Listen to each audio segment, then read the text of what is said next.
was very cold. Some accounts said that it was snowing. The sailors on the 30 ships did not know where they were going to war, did not even know who the enemy was. They thought they were going to attack Singapore or Hong Kong. All radio communications were cut off. Special provisions were made to not dump garbage over the sides of the ship. They formed a box in the sea, several miles across, always fearful that someone was going to appear in the sky above them. What happens if an American vessel, if a fishing vessel, if anyone comes across the entire Japanese Navy at sea? The Japanese entire plan crumbles because it has to be based on surprise. The largest gathering of naval air power in history sets out on a top secret mission. 30 ships carrying 408 airplanes and 16,000 men are traveling 4,000 miles across the Pacific Ocean. They're heading to attack a country 10 times richer and more powerful than their own, in one of the most audacious military gambles in all history. They've calculated that they have only a 50% chance of success, and failure would be suicide. What has pushed them into this desperate situation? 1905.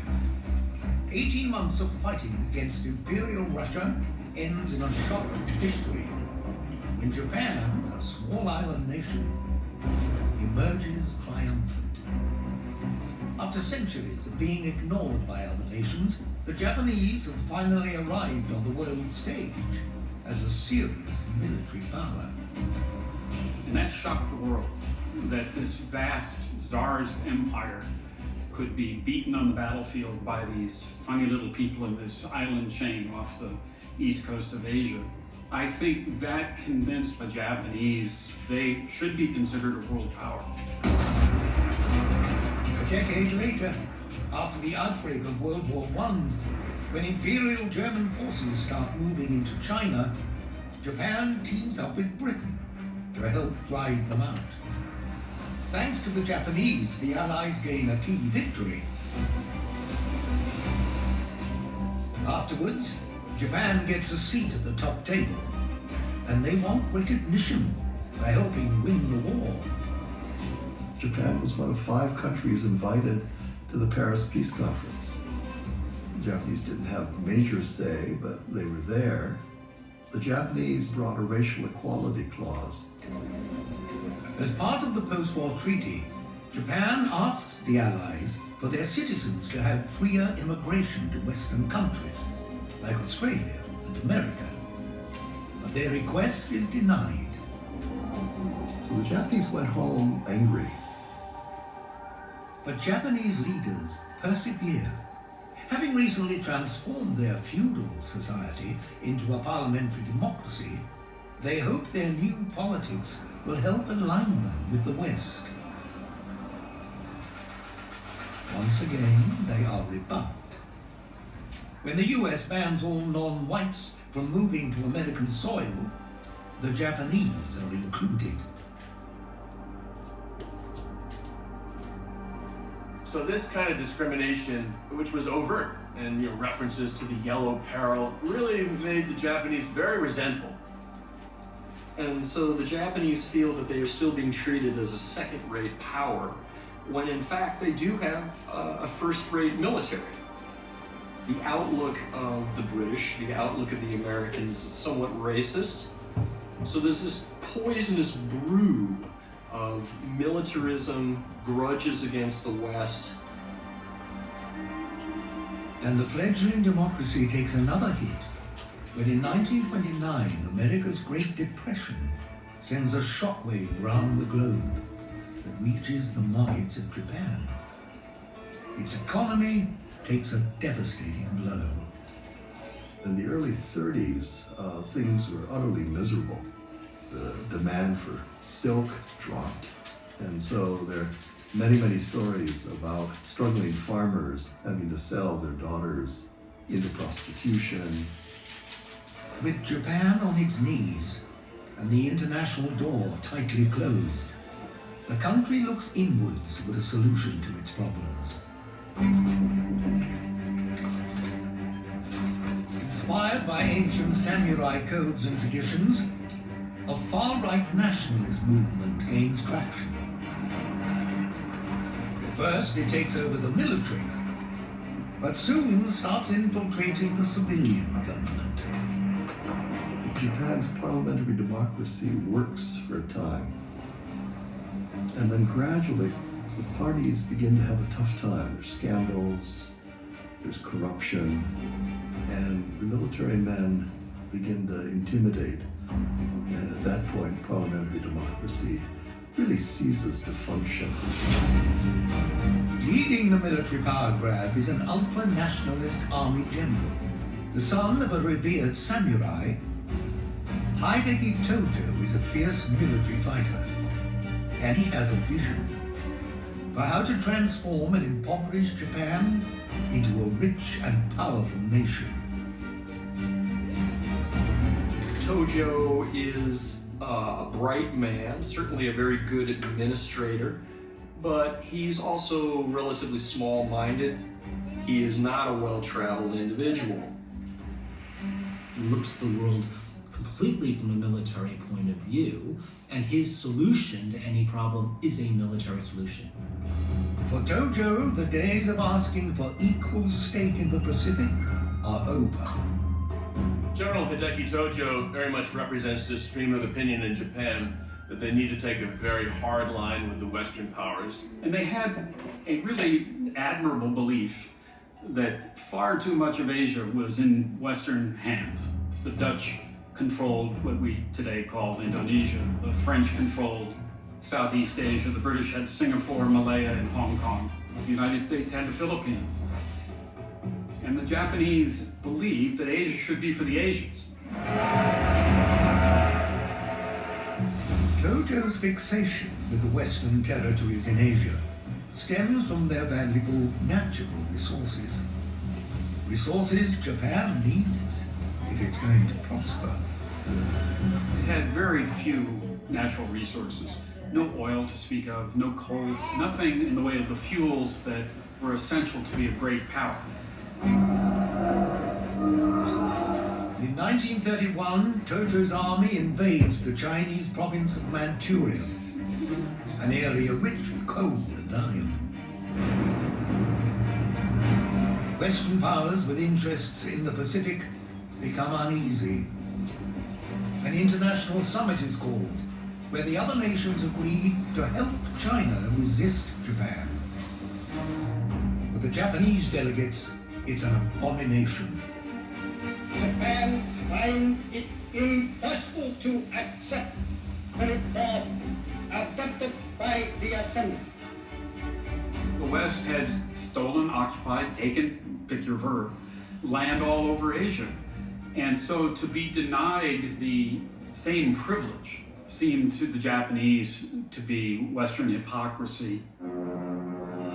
Ignoring all calls to end their expansion, in 1937, Japan moves even further into China, marking the beginning of a savage and bloody war.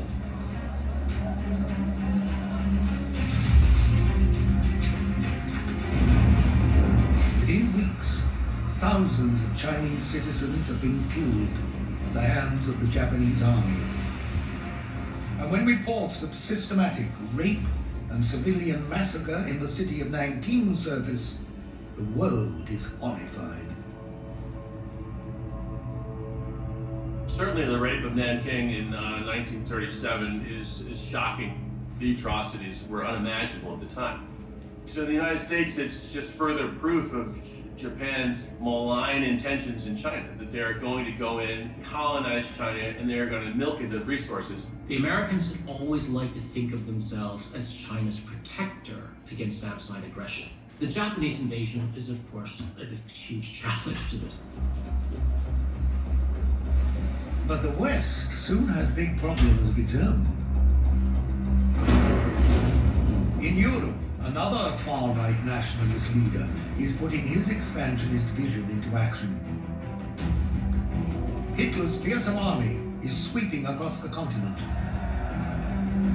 overrunning country after country and incorporating them into a German empire. For British Prime Minister Winston Churchill, the threat of a Nazi-controlled Europe is now very real.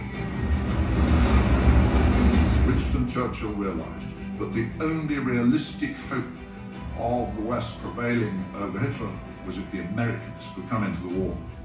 And all the time, from 1940 onwards, he was urging the Americans, saying, come on, you must realize that only if we stand together against these great evils can we possibly hope to prevail. But the Americans were not that receptive.